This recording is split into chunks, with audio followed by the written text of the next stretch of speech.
عرصہ professor M G کے مینن نے اسپیس ریسرچ کا کام سنبھالا۔ بالآخر پروفیسر ستیش دھون کو Indian space research organisation ISRO کی ذمہ داری سونپ دی گئی۔ تھمبا کا پورا کمپلیکس ایک بڑے پیمانے پر اسپیس سینٹر بنا دیا گیا اور وکرم سارا بھائی اسپیس سینٹر VSSC کا نام دیا گیا۔ جس نے وہ سینٹر قائم کیا تھا اسی کے نام سے اس جگہ کی شردھانجلی پیش کی گئی۔ مشہور میٹلرجسٹ ڈاکٹر برہم پرکاش VSSC کے پہلے ڈائریکٹر مقرر ہوئے۔ کوئی بھی شخص اپنی ذمہ داری میں تبھی کامیاب ہو سکتا ہے اگر وہ بارسوخ ہو، معتبر ہو اور اپنے فیصلوں کے لیے اسے صحیح حد تک آزادی ہو۔ شاید نجی زندگی میں بھی تسلی کا یہی ایک راستہ ہے، آزادی اور ذمہ داری ایک ساتھ ہو، تبھی وہ تسکین اور خوشی کا باعث ہو سکتی ہے۔ اور ذاتی آزادی حاصل کرنے کے لیے میں 2 راستے تجویز کر سکتا تھا جو میں نے اختیار کیے۔ پہلا تو یہ کہ اپنی تعلیم اور تربیت کو بڑھاوا دو۔ علم، نالج بڑا کارآمد ہتھیار ہے، بہت کام آتا ہے۔ علم جتنا زیادہ ہوگا اتنی زیادہ آزادی کے حقدار ہوگے۔ علم وہ پونجی ہے جو کوئی چھین نہیں سکتا۔ ٹیم کی رہنمائی تبھی ممکن ہے اگر آپ کی جانکاری مکمل ہو، اپ ٹو ڈیٹ ہو۔ کامیاب رہنما بننے کے لیے ضروری ہے کہ دن کا کام جب ختم ہو آپ پچھلے کام کا جائزہ لیں، اگلے دن کے کام کی تیاری کریں۔ دوسرا طریقہ یہ ہے کہ اپنے کام کو اپنا فخر سمجھیں، گرو سمجھیں، اور ضروری ہے کہ اپنے اندر کی شکتی کی صحیح جانکاری ہو۔ جو کرو اس پر یقین رکھو، یا جس پر یقین ہو وہی کرو، ورنہ دوسروں کے ایمان کا شکار بنتے رہو گے۔ SLV پروجیکٹ کے پہلے 3 سالوں میں سائنس کے بہت سے نئے اسرار کھلے اور آہستہ آہستہ سائنس اور ٹیکنالوجی کا فرق سمجھ آنے لگا۔ ریسرچ اور عمل، ڈیولپمنٹ کا فاصلہ پتہ چلنے لگا۔ کسی بھی ایجاد میں غلطیاں ہونا لازمی ہے، لیکن ہر غلطی کامیابی کی طرف ایک اور قدم اٹھاتی ہے، ایک اور سیڑھی بن جاتی ہے۔ کسی بھی تخلیق کی طرح SLV3 کی تخلیق بھی کئی دردناک لمحوں سے گزری۔ ایک روز جب میں اور میرے تمام ساتھی اپنے کاموں میں پوری طرح ڈوبے ہوئے تھے، میرے گھر سے ایک موت کی اطلاع پہنچی۔ میرے دوست اور ہمدرد میرے بہنوئی جلال الدین کا انتقال ہو گیا تھا۔ کچھ دیر کے لیے تو میں سن ہو کر رہ گیا، میری آنکھوں میں اندھیرا چھا گیا۔ تھوڑی دیر بعد جب اپنے چوگردے کا احساس ہوا تو محسوس کیا جیسے میری ہستی کا ایک حصہ مر گیا تھا۔ رات کی رات بسوں میں سفر کرتا ہوا اگلی صبح میں رامیشورم پہنچا۔ زہرا کو کیا تسلی دیتا اور کیا صبر دیتا اپنی بھانجی محبوبہ کو جو رو رو کر ہلکان ہو رہی تھی۔ میری آنکھوں کے سوتے پہلے ہی سوکھ چکے تھے۔ تھمبا لوٹ کر بہت دنوں تک سارا کام کاج، ساری مصروفیت بے معنی لگنے لگی۔ بہت دنوں تک بہت ملال لگا، سب بے معنی لگتا تھا۔ پروفیسر دھون دیر تک حوصلہ دیتے تھے، کہتے SLV پر جیسے جیسے کام آگے بڑھے گا مجھے صبر محسوس ہوگا اور یہ مایوسی کم ہوتے ہوتے گزر جائے گی۔ 1976 میں میرے ابا زین العابدین 102 سال کی عمر میں وہیں رامیشورم میں انتقال فرما گئے۔ 15 پودے پوتیاں چھوڑ کر گئے تھے پیچھے اور ایک پڑپوتا۔ دنیاوی طور پر وہ صرف ایک اور بزرگ کی موت تھی۔ کوئی بڑا ماتم نہیں ہوا، جھنڈا نہیں اتارا گیا، نہ اخباروں نے سیاہ حاشیے دیے۔ نہ سیاستدان تھے وہ، نہ ودوان کوئی، نہ کوئی بڑے سرمایہ دار، ایک سیدھے سادے انسان تھے، فرشتہ صفت، اور ہر اس بات کی وجہ تھے جو دانائی اور پارسائی کی راہ دکھاتی ہے۔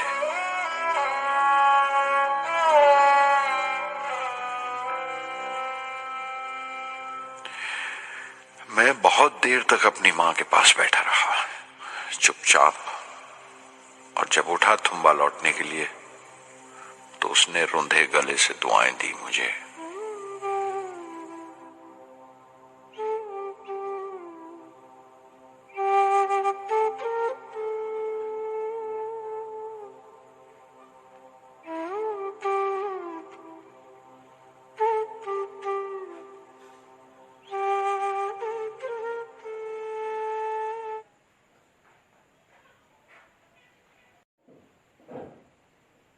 SLV-3 اپوجی راکٹ جو فرانس سے اڑائی جانے والی تھی اچانک کچھ مشکلوں کا شکار ہو گئی۔ مجھے فوراً فرانس جانا پڑا۔ میں روانہ ہونے ہی والا تھا کہ میری ماں کی موت کی خبر پہنچی۔ یکے بعد دیگرے 3 موتیں ہو گئی میرے گھر میں۔ اس وقت مجھے اپنے کام میں پورے دھیان کی ضرورت تھی۔ 100% لگن سے کام کرنے کی خواہش کسی اور لگن کی گنجائش نہیں چھوڑتی۔ مکمل نیتی اور پوری لگن سے SLV-3 کا خواب 1979 کے درمیان میں جا کر پورا ہوا۔ ہم نے SLV-3 کی پرواز کا دن 10 اگست 1979 طے کیا تھا۔ 23 میٹر لمبا 4 سٹیجز کا یہ راکٹ 17 ٹن کا وزن لے کر 7:58 پر بڑی کجدائی سے اڑا اور خلا کی طرف روانہ ہوا۔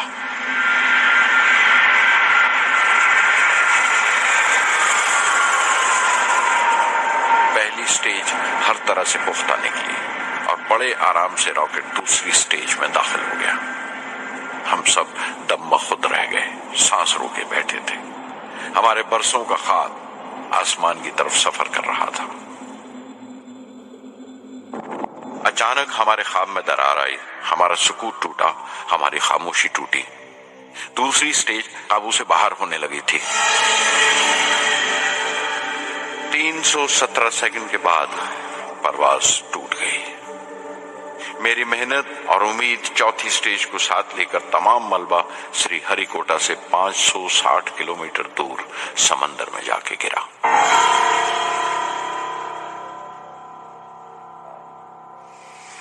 اس حادثے سے ہم سب کو سخت صدمہ پہنچا۔ میں غم و غصے سے بھر گیا، نچڑ گیا، بالکل جسمانی طور پر بھی اور ذہنی طور پر بھی۔ میں سیدھا اپنے کمرے میں گیا اور بستر میں دھنس گیا۔ میں نے اپنے کندھے پر ایک دلاسے کا ہاتھ محسوس کیا تو آنکھ کھولی۔ دوپہر ڈھل چکی تھی، شام قریب تھی۔ ڈاکٹر برہم پرکاش میرے سراہنے بیٹھے تھے۔ ان کی اس ہمدردی نے چھو لیا مجھے۔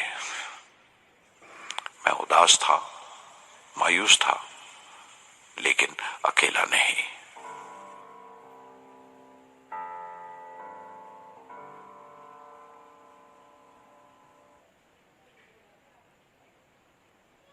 ہر شخص تکنیکی جمع تفریق اور بحث مباحثے کے بعد مطمئن ہو چکا تھا، سنتشٹ ہو چکا تھا، لیکن مجھے اطمینان نہ آیا اور مسلسل بے چین رہا۔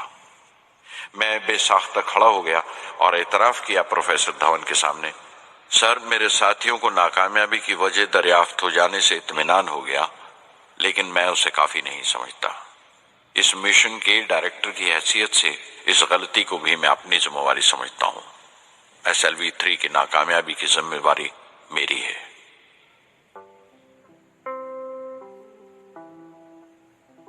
سائنس کا کام کمال درجہ اتساہ بھی دیتا ہے، خوشی بھی اور اتنی ہی گہری مایوسی بھی۔ اس طرح کے واقعات سوچ سوچ کر میں دل کو ڈھارس دیتا رہا۔ یہ خیال کہ انسان چاند پر اتر سکتا ہے سب سے پہلے ایک روسی سائنٹسٹ نے سوچا تھا۔ اسے حقیقت بننے میں 40 سال گزر گئے جب امریکہ نے اسے پورا کیا۔ پروفیسر چندر شیکھر نے چندر شیکھر لمٹ کا آوشکار کیا تھا 1930 میں جب کیمبرج میں پڑھ رہے تھے، لیکن 50 سال بعد انہیں اسی ڈسکوری پر نوبل پرائز ملا۔ وان براون اپنی سیٹرن لانچ وہیکل سے آدمی کو چاند پر اتارنے سے پہلے کتنی ساری ناکامیوں سے گزرے ہوں گے۔ پہاڑ کی چوٹی پر اترنے سے پہاڑ پر چڑھنے کا تجربہ نہیں ملتا۔ زندگی پہاڑ کی چڑھانوں پر ملتی ہے، چوٹی پر نہیں۔ چڑھانوں پر ہی تجربے ملتے ہیں اور زندگی منچتی ہے اور ٹیکنالوجی ترقی کرتی ہے۔ چوٹی پر پہنچنے کی کوشش ہی میں چڑھانوں کا علم حاصل ہوتا ہے۔ میں ایک ایک قدم چلتا رہا، چڑھتا رہا چوٹی کی طرف۔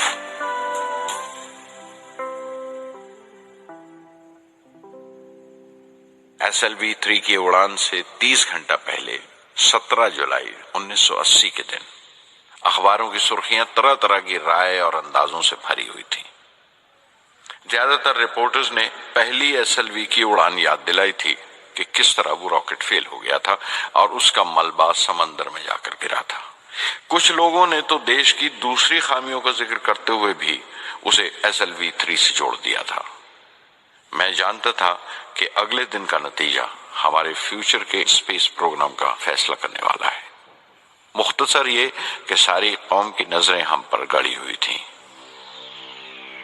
18 جولائی 1980 صبح 8:03 پر ہندوستان کا پہلا سیٹلائٹ لانچ وہیکل اڑا۔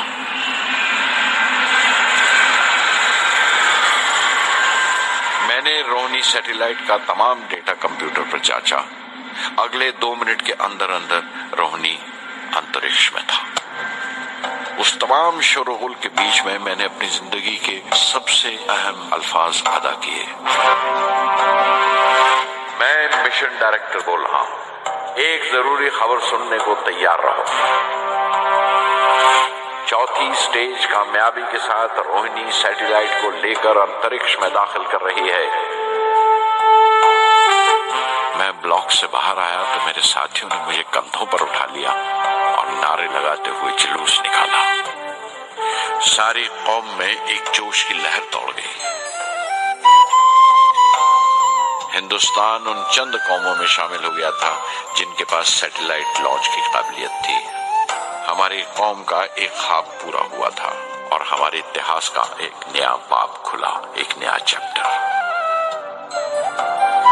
پردھان منتری اندرا گاندھی نے مبارکباد کا تار بھیجا اور سب سے زیادہ ہندوستان کے سائنسدان خوش تھے کہ یہ پوری کوشش سودیشی تھی، ہماری اپنی تھی۔